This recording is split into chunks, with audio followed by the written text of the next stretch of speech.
You feel it every single day, that invisible weight of being stuck while the world seems to be moving at lightning speed.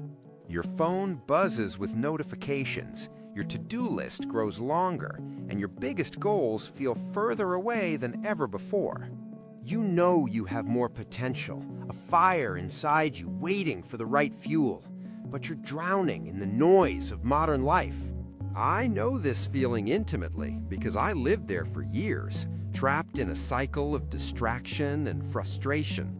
I went from being completely overwhelmed and unable to focus to building a life of intention and achieving financial freedom. The change didn't come from a single massive action or some mythical bolt of motivation. It came from discovering and applying a system based on how our minds actually work in the 21st century. In this video, I'm going to give you that exact system. You will learn the 6 essential psychological keys to radically reinvent yourself. These aren't just tips, they are science-backed strategies to rewire your thinking for focus, discipline, and success. This is your roadmap to move from the person you are today to the person you know you can become. You will leave this video with a feeling of profound clarity and control over your destiny. The transformation you're seeking is closer than you think. It's not about working harder, it's about thinking smarter. Let's begin the process of your reinvention right now.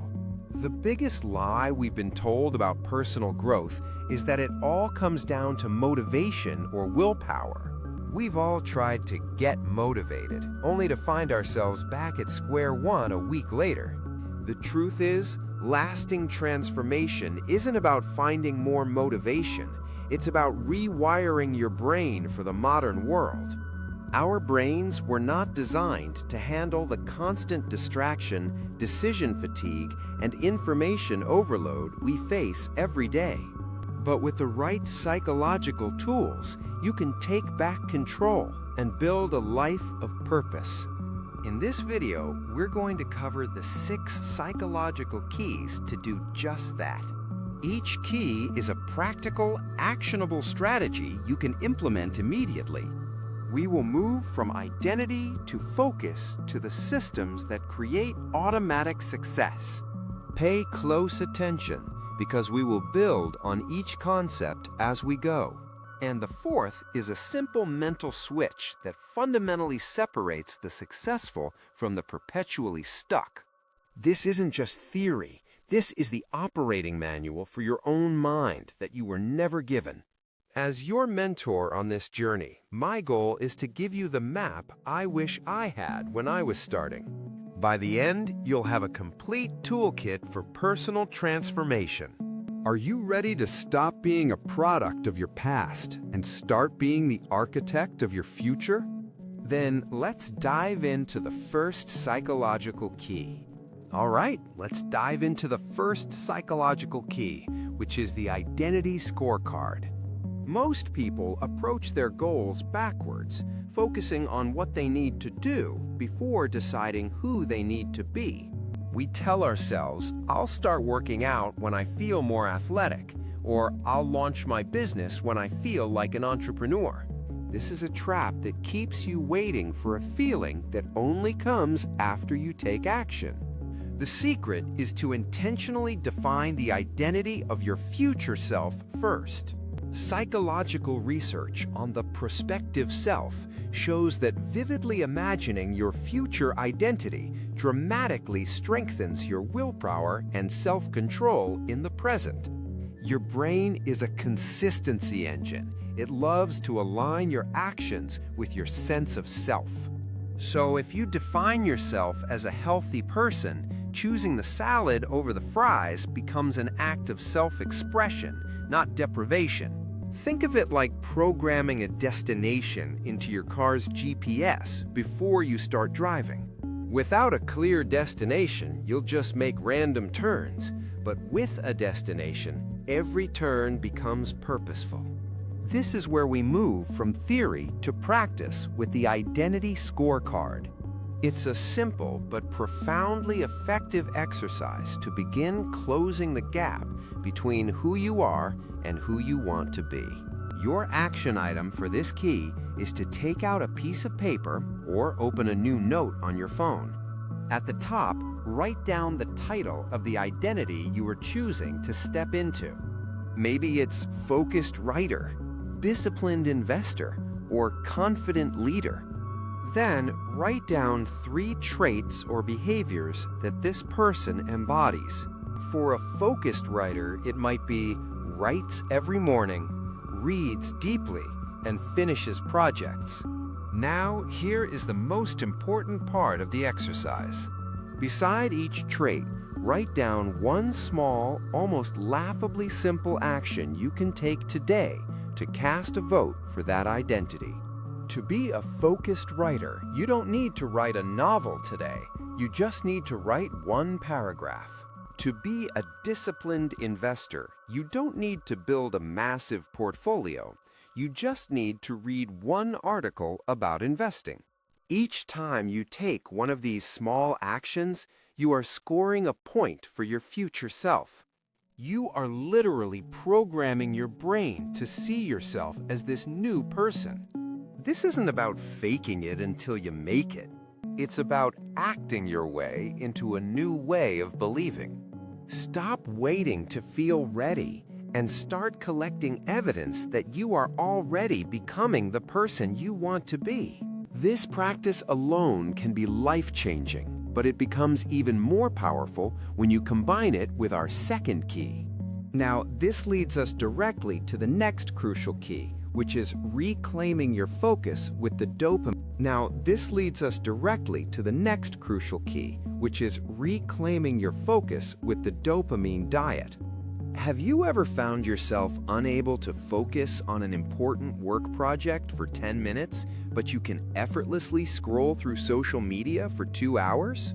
If so, you've experienced how your brain's focus system has been hijacked. This isn't a failure of your discipline, it's a feature of your brain's chemistry. Your brain runs on a neurotransmitter called dopamine, which is responsible for motivation and reward. Activities like checking your phone, eating junk food, or watching endless short-form videos provide huge, unnatural spikes of dopamine. Experts in neuroscience, like Dr. Anna Lemke from Stanford, have shown that this constant overstimulation raises your baseline level of dopamine. As a result, normal healthy activities like reading a book, going for a walk, or doing deep work feel boring and unrewarding. Your brain's reward circuits have been desensitized, and it now requires a much bigger hit to feel anything. The analogy I use is that you're feeding your brain a diet of digital junk food. If you eat candy and chips all day, a healthy meal of chicken and broccoli will taste bland and unappealing. It's the exact same with the content you consume. It ruins your appetite for the things that truly nourish your goals. This brings us to a critical reframe for anyone seeking transformation in the modern age. Don't chase motivation, manage your dopamine.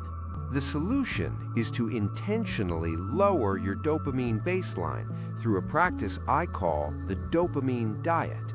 This involves strategically starving yourself of these high dopamine, low-value activities to allow your brain's reward system to reset. At first, it'll feel uncomfortable, and you'll experience cravings and boredom.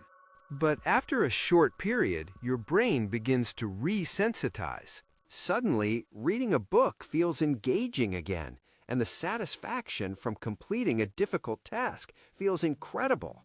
You reclaim your ability to find joy and motivation in the activities that actually move your life forward. So here is your command for this key. This week, practice a dopamine diet by picking one day and completely fasting from your single biggest digital distraction. For most of us, that means no social media, no YouTube, no video games, or no streaming shows for 24 hours. Observe how your brain's craving for real activities returns when you're not constantly feeding it digital candy. This practice is the foundation for rebuilding the deep focus required to achieve anything worthwhile. Once you have your focus back, you need a system to direct it, which brings us to key number 3. Strategy number 3 is where we turn that reclaimed focus into unstoppable momentum using the power of habit stacking. We've all experienced the classic cycle of setting a huge, ambitious goal on January 1st. You go all in for a week, burn yourself out with massive action, and then quit entirely when you miss one day. The problem isn't your ambition, it's your approach. Big goals are good for direction, but they are terrible for progress because they rely on motivation, which we know is unreliable. The most successful people don't rise to the level of their goals, they fall to the level of their systems. A system is a small, repeatable process that guarantees progress, regardless of how you feel on any given day. And the most powerful way to build a new system is through what author James Clear calls habit stacking. The concept is brilliantly simple. You link a new habit you want to build onto an existing habit that you already do automatically. Your existing habits are already hardwired into your brain, creating a solid foundation for the new behavior. The formula is this: after my current habit, I will do my new habit. For example, I wanted to become more strategic in my business, which required daily reflection. Instead of just trying to remember to do it, I created a habit stack.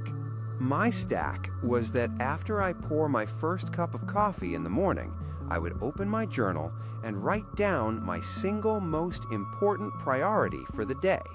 Brewing my coffee served as the automatic cue, and the added habit was tiny enough to feel effortless. That tiny 2-minute action compounded over a year led to a massive increase in clarity and project completion. This is why the most effective command for this key is a radical one. Stop setting goals. Start stacking habits. Your actionable command is to find one existing daily habit, like brushing your teeth or making coffee. Then stack a new 2-minute habit onto it that aligns with your new identity. After I brush my teeth, I will do 1 minute of stretching. After I make my coffee, I will read 1 page of a book. Your system for showing up is infinitely more important than the goal you're trying to achieve. While we're on the topic of habits, what's the one junk food habit in your digital diet you need to cut? Let me know your biggest distraction down in the comments. We're all in this together. Remember at the beginning when I said the 4th key is a mental switch that separates the successful from the perpetually stuck? Well, we're here, and this one idea might be the most important in the entire video. Key number 4 is adopting the productive failure mindset. What is the number one thing that stops people from trying something new? Whether it's starting a YouTube channel, asking for a promotion, or learning a new skill. It's the fear of failure, the fear of looking stupid or incompetent. We are biologically wired to avoid pain and social judgment, and failure triggers both. So our natural instinct when we face a potential failure is to retreat back to our comfort zone. But the most successful people and fastest learners have flipped this instinct on its head. They don't avoid failure, they actively seek it out in small, manageable doses. Here's why. Learning science has a concept called desirable difficulties. It proves that when we struggle, make errors, and correct them, our brains form much stronger and more durable neural pathways. Struggling isn't a sign that you're failing, It's the very process of learning itself. This is where we introduce a game-changing metaphor for your transformation. Failure isn't a red light. It's the dashboard telling you what needs a tune-up. When you try something and it doesn't work, you haven't failed. You have just collected a piece of data. This simple shift in perspective is the entire key. When the goal is no longer to succeed, but to learn, the fear of failure loses its power over you. I used this when I first started investing in real estate. My first few offers on properties were rejected, and it was tempting to see that as failure and quit. But instead, I treated each rejection as data, asking, what did I learn about my offer strategy? Or what did this teach me about the market? Those early failures provided the crucial data that led to my first successful deal. Your command is to reframe failure as data collection. This week, intentionally try one small thing that you might fail at, something that pushes you just outside your comfort zone. Your only goal is to come away from the attempt with an answer to the single question, what did I learn? That is productive failure, and it is the rocket fuel for growth. So now you're building your identity, you're managing your focus, you're using systems, and you're not afraid to fail. But there's one external force so powerful, it can override all your internal work if you don't manage it. This brings us to key number 5. You must curate your social board of directors. We've all had the experience of hanging out with certain people and leaving the conversation feeling drained, negative, and small. And we've also felt the opposite, leaving a conversation with someone else feeling energized, inspired, and capable of anything. This is not a coincidence. It's a scientifically validated phenomenon. Countless studies on emotional contagion show that the moods, habits, and even the financial success of your social circle are highly predictive of your own. This is something we all struggle with because your environment is more than just your desk. Environment is people. You can have all the willpower in the world, but if your environment is pulling you backward, you're swimming against a powerful current. This is why it's so critical to view your social circle with the same strategic lens you'd use in business. Think of your 5 closest friends as your personal board of directors. Are they advising the future you that you're trying to become? Does their advice and behavior lead you towards growth and opportunity, or towards comfort and stagnation? Are they leading you to a hostile takeover of your dreams, or a successful IPO of your potential? This doesn't mean you have to cut everyone out of your life, but it does mean you must be intentional about who gets your most valuable asset, which is your time and attention. Your action item is to audit your social environment. Write down the 5 people you interact with most. Next to each name, write down one word describing how you feel after you interact with them. The results of this audit are data for you to act on.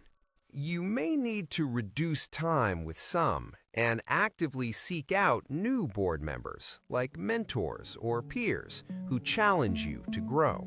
Your environment will either be your greatest asset or your heaviest. Your environment will either be your greatest asset or your heaviest anchor.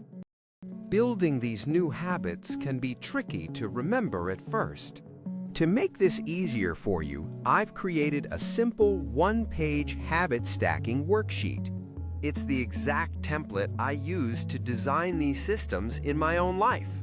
If you want it for free, stick around and I'll tell you exactly how to get it at the end. Finally, the key that ties it all together, and honestly the hardest one to master. Strategy number 6 is the Phoenix process, which is the art of a graceful exit from your old self. Many people talk about killing the old you, but I find that language too violent and confrontational. It creates internal resistance because a part of you is trying to preserve that old identity that kept you safe.